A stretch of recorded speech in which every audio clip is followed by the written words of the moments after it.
Bonjour à chacun d'entre vous. C'est vrai que ça fait toujours quelque chose de monter sur l'estrade, même pour venir, quand on prie pour soi, voilà, être face à vous, c'est toujours impressionnant. La semaine dernière, on avait laissé Jésus au bord du puits. Vous vous souvenez, c'était le chapitre 4, c'était la prédication de Daniel. Il a rencontré la Samaritaine. On n'avait pas étudié la totalité du chapitre 4. Jésus était en Samarie, ensuite il est allé en Galilée, un petit peu plus au nord, et puis on va lire aujourd'hui et étudier le chapitre 5, et à cette occasion, enfin pas à cette occasion, mais Jésus est revenu à Jérusalem dans le chapitre 5, à l'occasion d'une fête. Et le chapitre commence par un épisode qui est très connu, qui est l'épisode de la guérison de la piscine de Bethesda, où un infirme a retrouvé l'usage de ses jambes. Et puis ensuite, après cette guérison, il y a un long monologue de Jésus qui est face aux Juifs.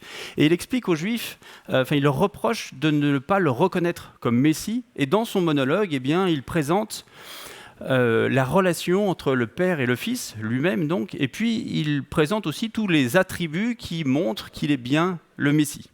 Et ce chapitre marque aussi un tournant dans le ministère de Jésus, parce que c'est à partir de ce moment-là où les Juifs vont essayer de le faire mourir, parce que, eh bien, il se déclare être l'égal de Dieu. Et c'est à partir de ce moment-là où, justement, les Juifs, comme je viens de le dire, vont chercher à le faire mourir, et ça va se poursuivre, bien évidemment, jusqu'à la croix. Et ce chapitre est très riche, vous allez voir, très dense, et j'ai choisi de concentrer la prédication sur le monologue de Jésus, et donc j'ai laissé en partie de côté la guérison du paralytique, même si c'est le passage le plus connu. Et avant de commencer la lecture, Jean-Marc a prié pour le temps que j'ai passé à la préparation de cette prédication. Et lire un texte, ça va, mais lire un texte pour la préparation d'une prédication, parfois on voit toutes les difficultés. J'avais un peu l'impression d'avancer dans une jungle à coups de coupe-coupe, vous voyez, pour me tracer un chemin. Alors, je ne l'ai pas transformé en jardin à la française, bien rangé, mais j'ai fait de mon mieux pour être le plus pédagogue possible. Voilà, je ne suis pas sûr d'y avoir toujours réussi à le faire. Mais si je vous dis ça, c'est parce que j'ai aussi besoin de votre collaboration, c'est-à-dire que je vais avoir besoin, vous allez surtout avoir besoin d'un maximum de concentration et d'écoute. Voilà, c'est un peu le contrat que je vous donne, je vous laisse en début de prédication. Et si c'est la première fois que vous entendez une prédication, eh bien, je vous préviens tout de suite, vous n'allez pas forcément tout comprendre. Voilà, vous le savez aussi, mais j'assure le SAV. C'est-à-dire que je suis à votre disposition après la prédication, à la fin du culte, pour vous poser, pour répondre à toutes les questions que vous aurez eues pendant cette prédication. Voilà, c'est posé. Et puis, pour multiplier les voix, et aussi, je l'avoue, pour m'économiser, eh bien, j'ai confié la lecture à Pierre et à Suzanne qui vont nous emmener tout au long du chapitre 5 de l'évangile de Jean. Donc, et c'est, si vous lisez dans les Bibles blanches, c'est à la page 690. Et je vous encourage à avoir le texte sous les yeux, effectivement.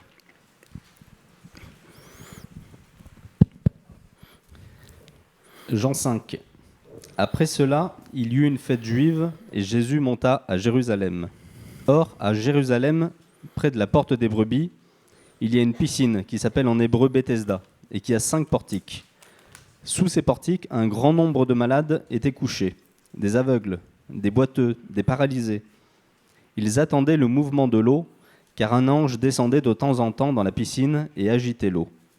Et le premier qui descendait dans l'eau, après qu'elle avait été agitée, était guéri, quelle que soit sa maladie. Là se trouvait un homme infirme depuis 38 ans. Jésus le vit couché, et sachant qu'il était malade depuis longtemps, il lui dit « Veux-tu être guéri ?»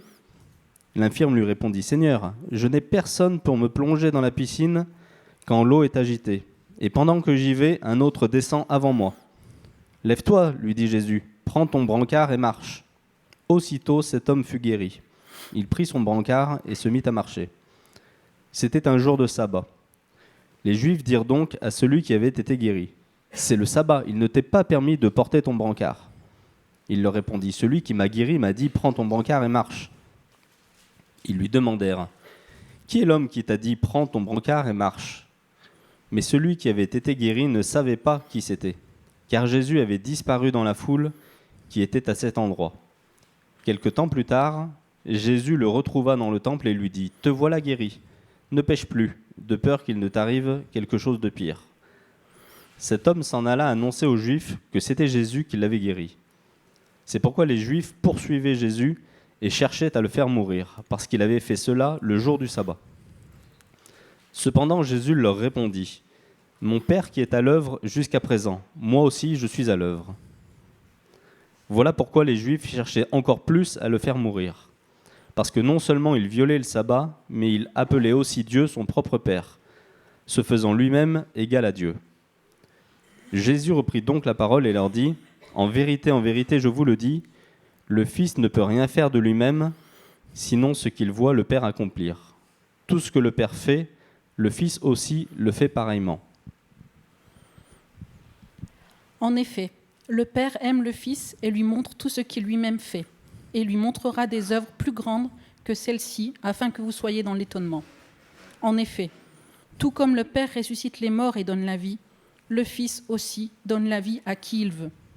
Le Père ne juge personne, mais il a remis tout jugement au Fils, afin que tous honorent le Fils comme ils honorent le Père. Celui qui n'honore pas le Fils n'honore pas le Père qui l'a envoyé. En vérité, je vous le dis, celui qui écoute ma parole et qui croit à celui qui m'a envoyé a la vie éternelle. Il ne vient pas en jugement, mais il est passé de la mort à la vie. En vérité, je vous le dis, l'heure vient, et elle est déjà là, où les morts entendront la voix du Fils de Dieu, et ceux qui l'auront entendu vivront. En effet, tout comme le Père a la vie en lui-même, ainsi il a donné au Fils d'avoir la vie en lui-même. Et il lui a donné aussi le pouvoir de juger, parce qu'il est le Fils de l'homme. Ne vous en étonnez pas, car l'heure vient où tous ceux qui sont dans les tombeaux entendront sa voix et en sortiront. Ceux qui auront fait le bien ressusciteront pour la vie, mais ceux qui auront fait le mal ressusciteront pour le jugement. Je ne peux rien faire de moi-même, je juge d'après ce que j'entends. Et mon jugement est juste, parce que je ne cherche pas à faire ma volonté, mais celle du Père qui m'a envoyé. Si je me rends témoignage à moi-même, mon témoignage n'est pas valable. C'est un autre qui témoigne en ma faveur, et je sais que le témoignage qu'il me rend est vrai. Vous avez envoyé une délégation vers Jean, et il a rendu témoignage à la vérité. Pour ma part, ce n'est pas d'un homme que je reçois le témoignage, mais je dis cela afin que vous soyez sauvés. Jean était la lampe qui brûle et qui brille, et vous avez voulu vous réjouir une heure à sa lumière. Pour ma part, j'ai un témoignage plus grand que celui de Jean. Ce sont les œuvres que le Père m'a donné d'accomplir. Ces œuvres mêmes que j'ai faites témoignent à mon sujet que c'est le Père qui m'a envoyé. Et le Père qui m'a envoyé a rendu lui-même témoignage à mon sujet.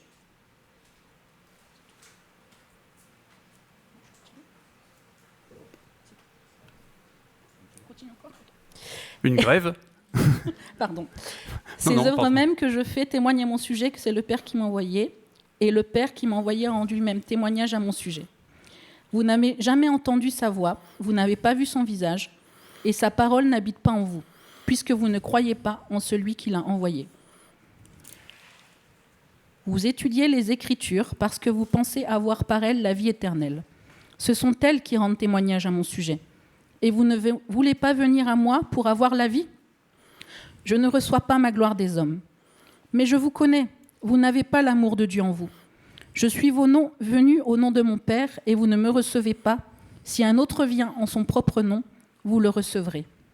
Comment pouvez-vous croire, vous qui recevez votre gloire les uns des autres et qui ne recherchez pas la gloire qui vient de Dieu seul ? Ne pensez pas que c'est moi qui vous accuserai devant le Père. Celui qui vous accuse, c'est Moïse, celui en qui vous avez mis votre espérance.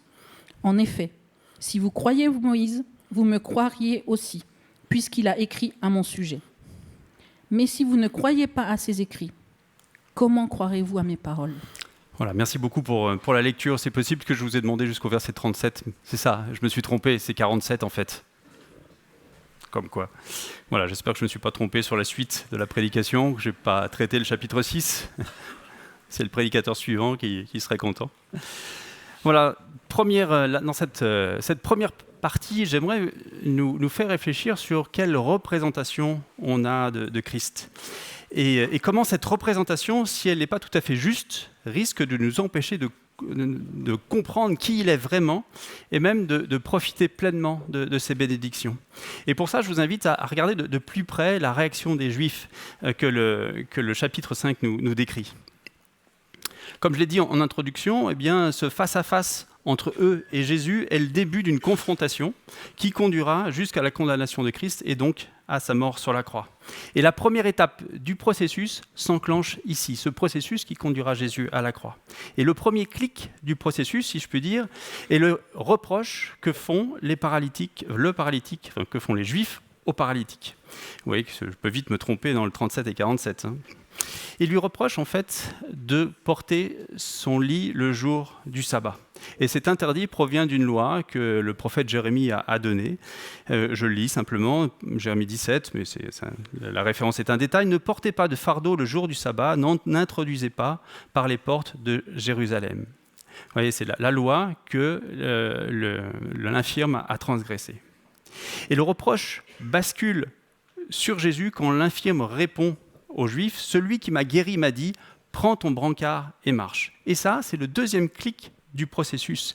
Les Juifs ne s'adressent plus à l'infirme, mais à Jésus pour lui reprocher la guérison qu'il a faite le jour du sabbat.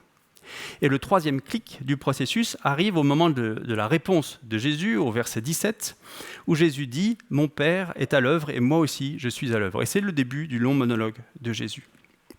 Et à partir de là, eh bien, les Juifs voulaient encore plus le faire mourir parce qu'il affirmait être l'égal de Dieu, être le Fils de Dieu. Déjà qu'ils voulaient le faire mourir quand il a guéri le paralytique parce que c'était le jour du sabbat, comme je l'ai dit, mais là, en se faisant l'égal de Dieu, il avait en quelque sorte atteint un point de non-retour. Et ce processus de haine, eh bien, s'achèvera jusqu'à la croix, s'achèvera à la croix. Et c'est vrai qu'on peut être étonné par la réaction des Juifs, parce qu'après 38 ans de paralysie, un homme a été guéri. Et il a été totalement guéri. Il est passé d'une situation où il était au bord de la piscine, il ne pouvait pas marcher, à une situation où il pouvait marcher justement et il portait son lit. Preuve que justement la guérison avait été totale. Mais leur problème était que cette guérison avait eu lieu le jour du sabbat. Et de notre point de vue de chrétien, leur réaction peut sembler curieuse en fait, parce que la guérison peut nous sembler bien plus importante que le respect de la loi. Surtout que nous, eh bien, on sait qui est Jésus. Et le respect de la loi, quelque part, nous paraît secondaire par rapport au miracle de la guérison. Mais ce n'est pas le cas. Ce n'est pas le cas pour les Juifs. Voilà, ils étaient arc-boutés sur le respect de la loi. Et la loi prenait toute la place dans leur vie de foi. Et cette omniprésence de la loi les faisait mettre de côté un autre pan des Écritures, celui qui concernait les prophéties. Et je prends un seul exemple de prophétie qui annonçait la venue du Messie, Ésaïe 35, versets 5 et 6, je le lis. « Alors les yeux des aveugles seront ouverts et les oreilles des sourds seront débouchées. Alors le boiteux sautera comme un cerf et la langue du muet lancera des cris joyeux. » J'ai choisi cet exemple de prophétie parce que c'est l'exemple que Jésus lui-même a cité quand Jean-Baptiste, alors qu'il était en prison, a envoyé ses disciples pour lui demander s'il était bien le Messie. Et Jésus a cité cette prophétie pour montrer qu'il était bien le Messie. C'est dans Matthieu au chapitre 11, si vous voulez retrouver ce passage. Et c'est par cette prophétie, justement, que Jésus a confirmé à Jean-Baptiste qu'il était bien le Messie. Et d'ailleurs, c'est ce qui distingue Jean-Baptiste des Juifs qui, là, accusent Jésus. Jean-Baptiste a tenu compte des prophéties et a compris qu'elles étaient en train de se réaliser et que le Messie était Jésus. Vous vous souvenez aussi peut-être de l'épisode de la transfiguration, épisode qui est décrite dans Matthieu 17, et Scott a prêché il y a quelques mois sur ce passage. Eh bien, à côté de Jésus apparaissaient Moïse et Élie. Moïse représentait la loi et Élie représente les prophètes qui ont annoncé la venue du Messie. Et tout se passe comme si les Juifs avaient complètement occulté la dimension prophétie des Écritures pour ne retenir que la dimension loi représentée par Moïse. Et ils n'ont même pas écouté le dernier prophète qu'ils ont pourtant rencontré. Et ce dernier prophète, c'était Jean-Baptiste. Et c'était à Scott, de nouveau, encore lui, qui a aussi prêché sur ce passage. Au verset 33, Jésus leur dit « Vous avez envoyé une délégation vers Jean, donc vers Jean-Baptiste, et il a rendu témoignage à la vérité. » Ils ne l'ont pas écouté alors que Jean-Baptiste leur disait, donc dans l'évangile de Jean, chapitre 1, verset 29, « Voici l'agneau de Dieu qui enlève le péché du monde. » Et ils se sont réjouis 1 heure à sa lumière, comme dit le texte. Mais la lumière s'est éteinte parce qu'ils s'en sont éloignés et ils sont retournés, les Juifs, à l'obscurité. Et au verset 45, Jésus leur reproche ce semi-aveuglement. Il leur reproche de ne voir que Moïse avec la loi et oublier Élie avec les prophéties. Celui qui vous accuse, c'est le verset 45, celui qui vous accuse, c'est Moïse, en qui vous avez mis votre espérance.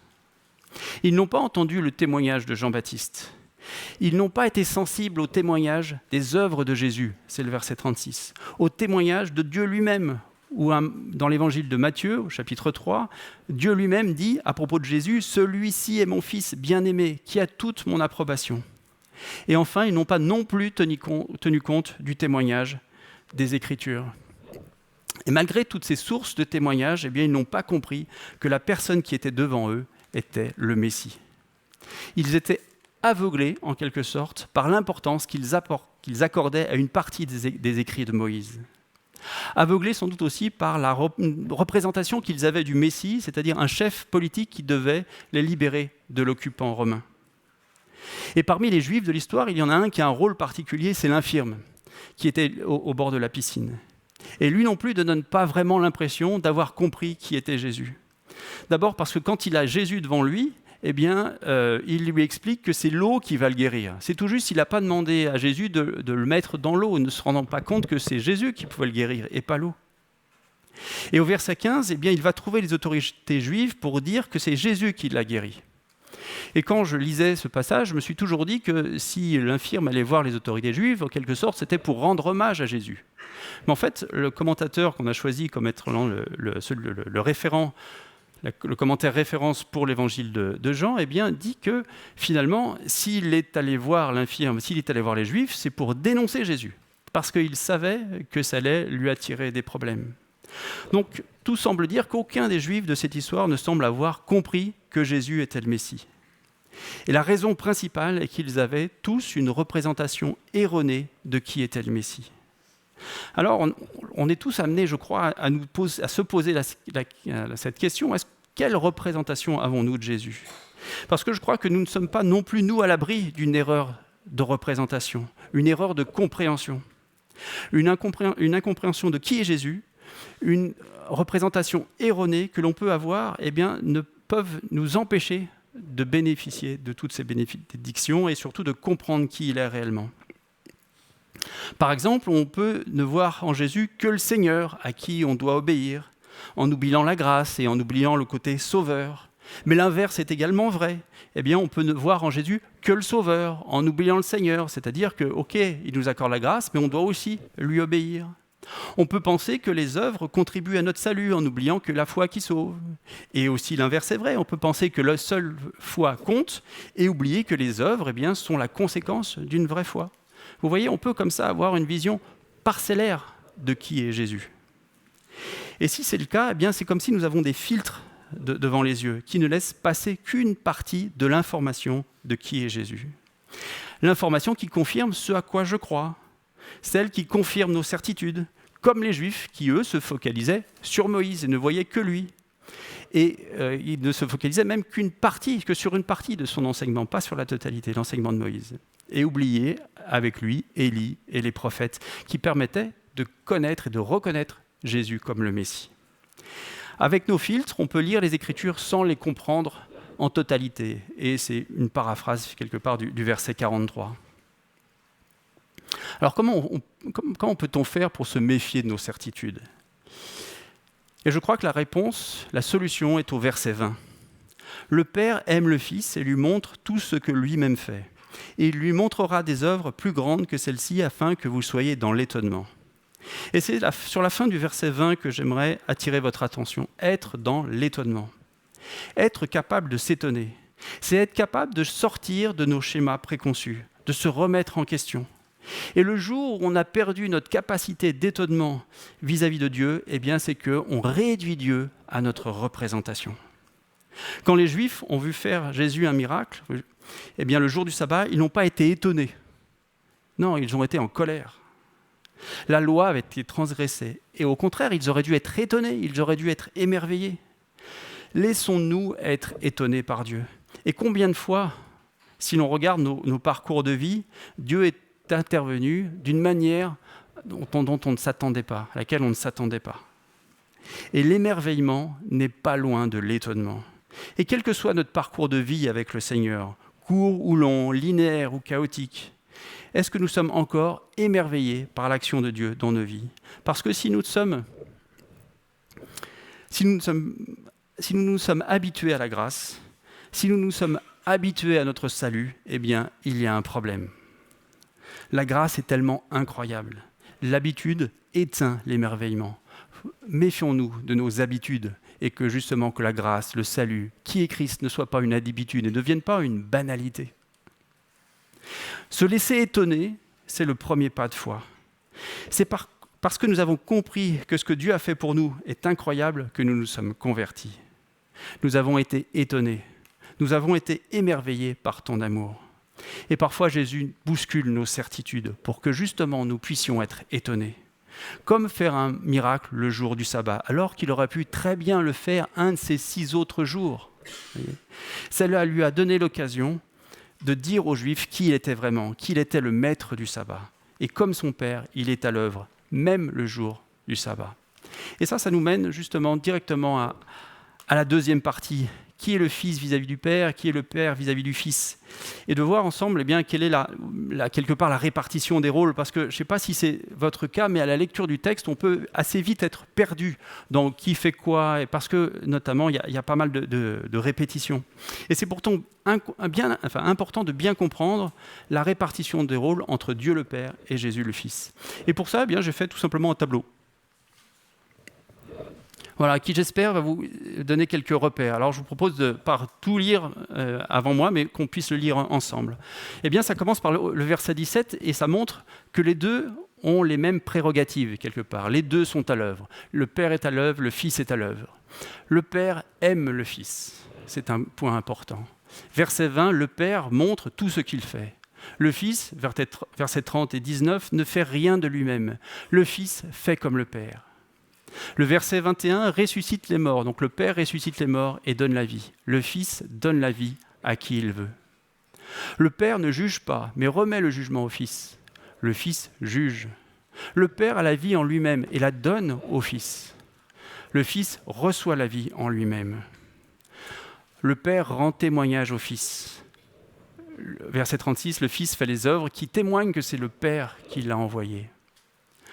Le Fils cherche à faire la volonté du Père. Et enfin, il reçoit la gloire du Père. Et de cette répartition, eh bien, je vous propose trois réflexions, 3 points.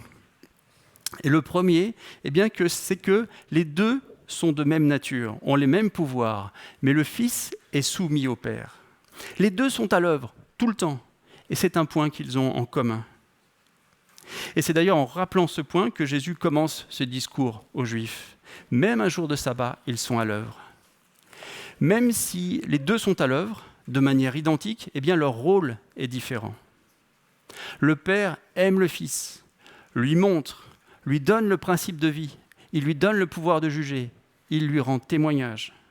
Le Fils fait ce que le Père lui montre, reçoit du Père, il obéit, il juge. Et il y a une réelle dépendance du Fils vis-à-vis du Père. Et je reprends le verset 19 qui peut-être résume le mieux eh bien, les interactions entre le Père et le Fils. Le Fils ne peut rien faire de lui-même, sinon ce qu'il voit le Père accomplir. Tout ce que le Père fait, le Fils aussi le fait pareillement. Ils œuvrent tous les deux de la même façon, mais ce que le Fils fait, il a vu son Père le faire. Et même si Jésus a bien sûr une marge d'autonomie, Jésus n'est pas une marionnette entre les mains de Dieu. C'est lui qui donne la vie, par exemple. C'est lui qui a le pouvoir de juger. C'est lui qui a choisi l'infirme au bord de la piscine. C'est lui qui a choisi cet homme-là qui avait cet handicap. Les deux sont de même nature, mais Jésus est soumis au Père. Et une autre différence, et là aussi c'est un peu technique, si je puis dire, Jésus est le Fils de l'homme. Il aime de se qualifier de cette manière, à la fois parce que ça soulignait son humanité, et on l'a lu et relu avec le texte que Jean-Marc a choisi, ça soulignait son humanité, mais aussi parce que ça rappelait qu'il était le Messie. parce que ça renvoyait à une prophétie que l'on trouve dans le livre de Daniel au chapitre 7, versets 13 et 14 si vous prenez des notes, mais je vais bien sûr le lire. Et c'est de cette manière-là, le Fils de l'homme, eh bien, que le Messie est nommé. Et je lis donc Daniel 7, 13 et 14. « Pendant que je regardais dans mes visions nocturnes, quelqu'un qui ressemblait à un fils de l'homme est venu avec les nuées du ciel. Il s'est avancé vers l'Ancien des jours et on l'a fait approcher de lui. On lui a donné la domination, la gloire et le règne, et tous les peuples, les nations et les hommes de toute langue l'ont servi. Sa domination est une domination éternelle qui ne cessera pas, et son royaume ne sera jamais détruit. Il est le Messie, de nature divine, comme Dieu le Père. Mais à cette nature divine, eh bien, s'ajoute une dimension humaine. Le deuxième point, c'est le Fils révèle le Père. Comment pouvons-nous comprendre Dieu, qui il est, sa puissance, si nous n'avons pas une représentation fiable qui nous rend le Père accessible? Et pour cela, nous avons le Fils. Le Fils révèle le Père. Le Fils nous montre le Père. Comme le Père, Jésus est à l'œuvre. Il fait ce que le Père lui montre. Il fait sa volonté. Il réalise que le Père lui a donné d'accomplir. Il dit ce que le Père lui a dit. Il dit ce que le Père lui a dit. Le Fils nous montre le Père. Celui qui m'a vu a vu le Père. Ça, c'est Jésus qui dit cela à un des apôtres qui lui demandera de lui montrer le Père. On le verra un peu plus tard, c'est Jean 14, verset 9. Celui qui m'a vu a vu le Père. Le Fils s'est laissé voir parce qu'il est venu à notre rencontre. Il est venu à la rencontre de l'humanité. Comme il est de la même nature que Dieu, il a les mêmes pouvoirs. Voir le Fils, eh bien, c'est voir le Père. Le Fils nous révèle le Père. Le Fils est le chemin qui mène au Père. Le troisième point, c'est le Père qui remet le jugement au Fils. Jésus nous donne deux raisons pour lesquelles Dieu lui a donné le pouvoir de jugement. La première raison est pour que tous honorent le Fils comme ils honorent le Père. C'est le verset 23, mais je vais les reprendre après. Et la deuxième raison, c'est parce qu'il est le Fils de l'homme. C'est le verset 27. Donc le premier point, c'est le verset 23, je le relis. « Il juge pour que nous honorions le Fils comme nous honorons le Père. » Avec le pouvoir de créer, juger est sans doute le pouvoir le plus élevé. Et Dieu nous montre de cette manière l'importance qu'il accorde au Fils. Et par là même, nous accorde à lui accorder aussi de l'importance, à l'écouter, à le considérer. J'ai presque envie de dire à le prendre au sérieux. Ce qui n'était pas le cas des Juifs qui étaient face à Jésus. Ils ne l'ont pas pris au sérieux comme étant le Messie. Tout ce qu'ils ont retenu de cette affirmation, c'est qu'il se faisait l'égal de Dieu. Et c'était un scandale pour les Juifs. La deuxième raison pour laquelle le Père lui a remis le jugement est donnée au verset 27. Là aussi, je le relis. Il lui a donné aussi le pouvoir de juger parce qu'il est le Fils de l'homme. Il juge parce qu'il est le Fils de l'homme. Et là, il y a deux niveaux de compréhension. D'une part, il connaît le cœur de l'homme, car il est aussi de nature humaine. Il n'est pas un juge éloigné de nous. Il nous connaît, il connaît notre cœur. Dans l'évangile de Jean, chapitre 2, verset 25, on a lu, au moment de cette prédication, il n'avait pas besoin qu'on le renseigne sur les hommes. Il est question de Jésus, bien sûr. Il n'avait pas besoin qu'on le renseigne sur les hommes, car il savait lui-même ce qui est dans l'homme. Jésus est le Fils de l'homme, il nous connaît dans notre humanité. Et le deuxième niveau de compréhension est qu'il est le Fils de l'homme, c'est-à-dire qu'il est le Messie, comme le prophète Daniel l'évoquait. Le Messie, l'envoyé de Dieu. Il a donc l'autorité pour juger. Alors je vous propose maintenant de voir quelles sont les conséquences pour nous, les conséquences des points précédents. Je vais commencer par dire une évidence. Jésus est réellement le Messie. Il confirme par ses actions et ses paroles les prophéties de l'Ancien Testament à son égard. C'est-à-dire qu'il réalise les signes annoncés par les prophètes et qui le qualifiaient de Messie.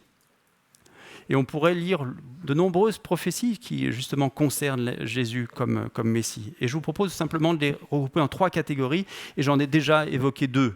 Voilà, donc le boulot a déjà été fait, si je puis dire. Donc les trois catégories de ce signe, la première, c'est « il juge parce qu'il est le Fils de l'homme ». C'est le verset 27 de l'évangile de Jean, et c'est Daniel, la prophétie de Daniel qu'on a lue tout à l'heure.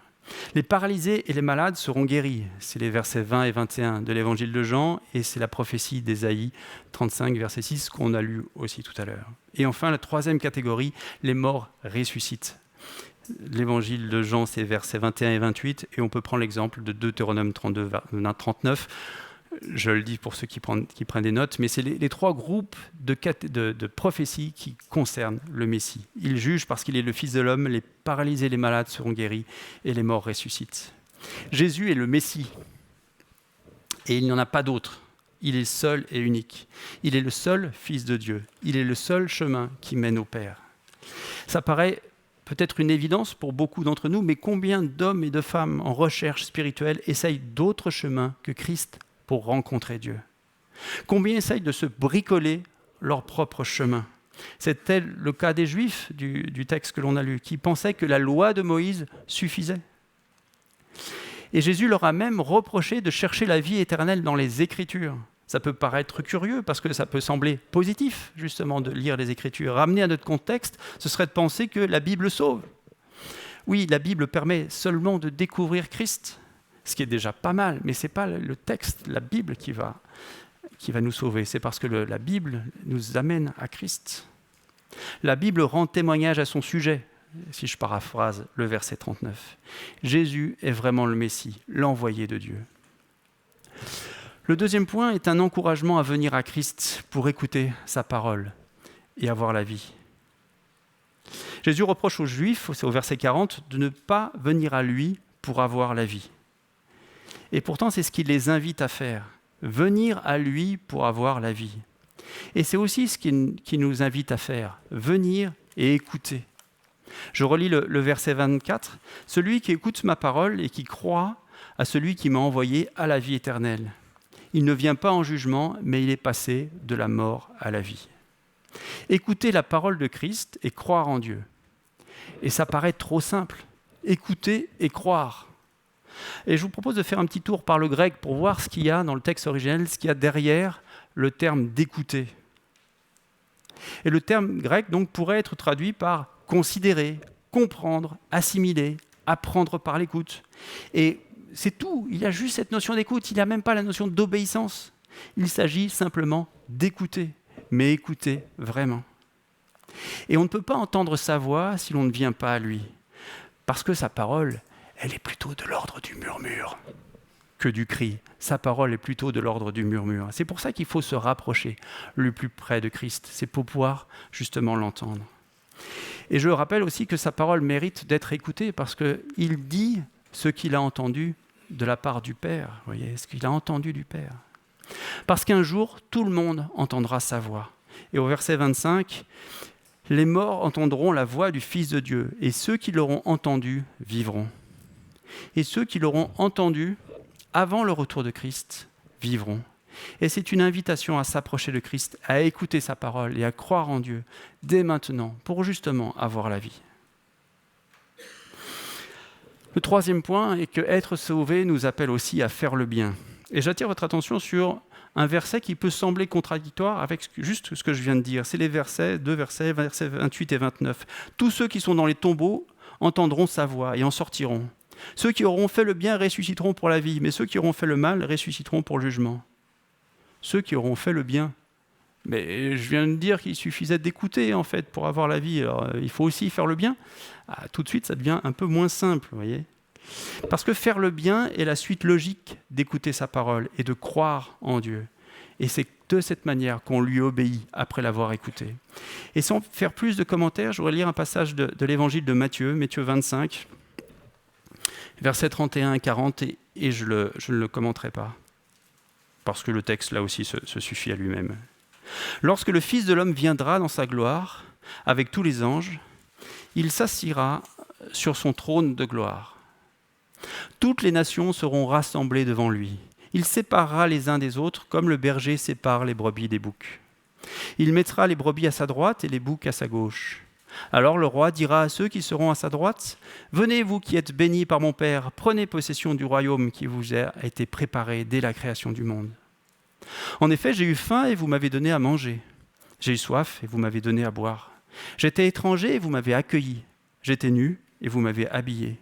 J'étais malade et vous m'avez rendu visite. J'étais en prison et vous êtes venus vers moi. » Les justes lui répondront, « Mais Seigneur, quand avons-nous vu affamé et t'avons-nous donné à manger, ou assoiffé et t'avons-nous donné à boire? Quand avons-nous vu étranger et t'avons-nous accueilli, ou nu et t'avons-nous habillé? Quand avons-nous vu malade ou en prison et sommes-nous allés vers toi? » Et le roi leur répondra, « Je vous le dis en vérité, toutes les fois que vous avez fait cela à l'un de ces plus petits de mes frères, c'est à moi que vous l'avez fait. » Et c'est cela, mes amis, faire le bien. Et c'est la suite normale de l'écoute de sa parole.